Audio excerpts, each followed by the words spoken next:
cuéntanos dónde estamos. Estamos en el lote 2.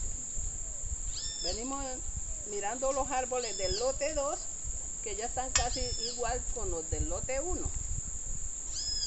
Porque están creciendo más todavía los del lote 2 que los del lote 1. Y estos árboles, por ejemplo, ¿cuánto tienen? ¿Hace cuánto los sembraron? Estos árboles se sembraron en febrero de este año. Increíble. Sí, señor. Estos son sembrados este año. Y los otros están casi igual con este. Entonces, ¿este lote fue sembrado cuándo? 2021, de aquí para arriba. Y estos árboles ya estaban. ¿Cuáles? Todos estos que vemos. Estos son sembrados. Todos estos árboles que vemos acá son sembrados. Hace 2 años. Sí, señor. Eso es lo que le digo, que los días ya van a pasar esto.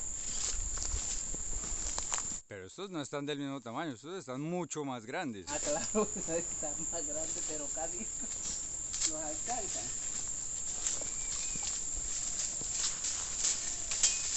Y sí se nota el cambio aquí cuando uno va caminando por acá. Claro, todo, como que se nota.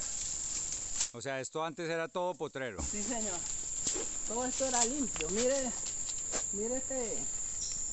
este palito también fue sembrado ahí.